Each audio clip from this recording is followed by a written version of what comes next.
24 फरवरी 2022 को Russian military ने Ukraine पर चारों तरफ से हमला कर दिया।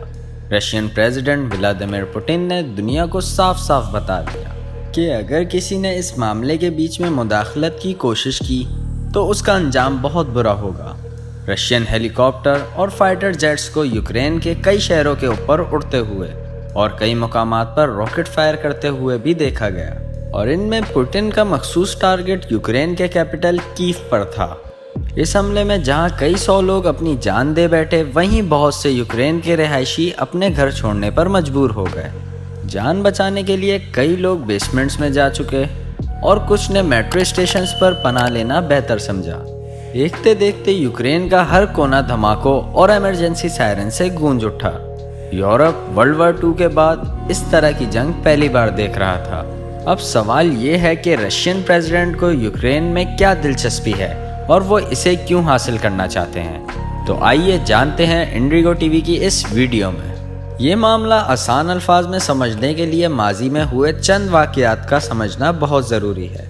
आज से करीब 100 साल पहले तक यूक्रेन रशिया का ही हिस्सा हुआ करता था। जब ये पूरा इलाका पिछली कई सदियों से रोमानोव डायनेस्टी के होल्ड में था। 1900 की शुरुआत में ही लोग अपने रशियन किंग से तंग आ गए थे और आखिरकार जब बर्दाश्त ख़त्म हो गई तो 1917 में रशियन रेवोल्यूशन ने रोमानोव डायनेस्टी को उखाड़ कर रशियन एम्पायर का तख्ता उलट दिया। लोग इन राजा महाराजा के निज़ाम से तंग आ गए थे और अब यहाँ एक नई हुकूमत का वक्त आ चुका था।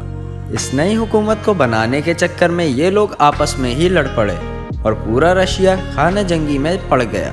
जब खाना जंगी ख़त्म हुई तो 1922 में रशिया और यूक्रेन समेत 13 अलग अलग जमहूरिया को मिलाकर सोवियत यूनियन बनाया गया। यूक्रेन, जिसको रशियन एम्पायर से आज़ादी मिले 5 साल ही गुजरे थे, वो अब यूनियन का हिस्सा बन चुका था।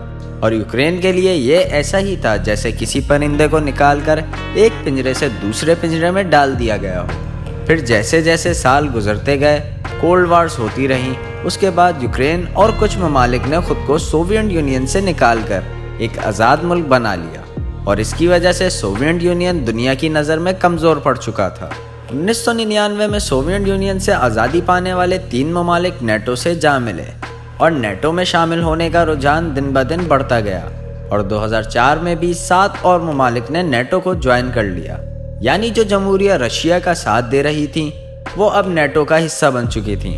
और ये वो वक्त था जब रशिया की सरहद नेटो के आमने सामने आ चुकी थी और अब सिर्फ 3 ममालिक ही बचे थे जिन्होंने नेटो को ज्वाइन नहीं किया था। पहला बेलारूस, दूसरा यूक्रेन और तीसरा जॉर्जिया। इनमें से यूक्रेन और जॉर्जिया काफ़ी अरसे से नेटो को ज्वाइन करना चाहते थे, लेकिन ये बात रशिया को हजम ना हुई और रशिया ने उसी वक्त भांप लिया कि अगर ये 2 ममालिक भी नेटो से जा मिले तो उसका ब्लैक सी पर असर व रसूख कभी भी रोका जा सकता है।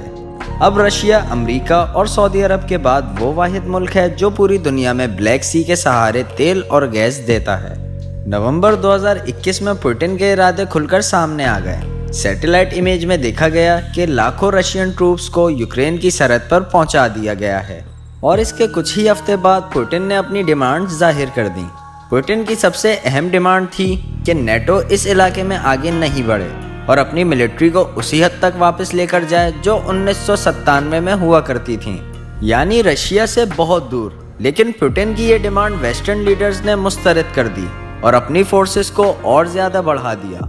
24 फरवरी 2022 को रशियन मिलिट्री ने यूक्रेन पर चारों तरफ से हमला कर दिया और ये बात तो रशियन प्रेसिडेंट ने दुनिया को पहले ही बता दी थी कि अगर किसी ने इस मामले के बीच में पड़ने की कोशिश की तो उसका अंजाम बहुत बुरा होगा।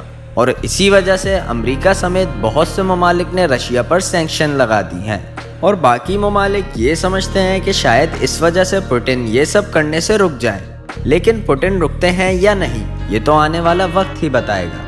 अगर आपको ये वीडियो पसंद आए तो वीडियो को लाइक करना ना भूलें और अगर आप ऐसी इन्फॉर्मेटिव वीडियोस देखना चाहते हैं तो इंडिगो टीवी को सब्सक्राइब करें।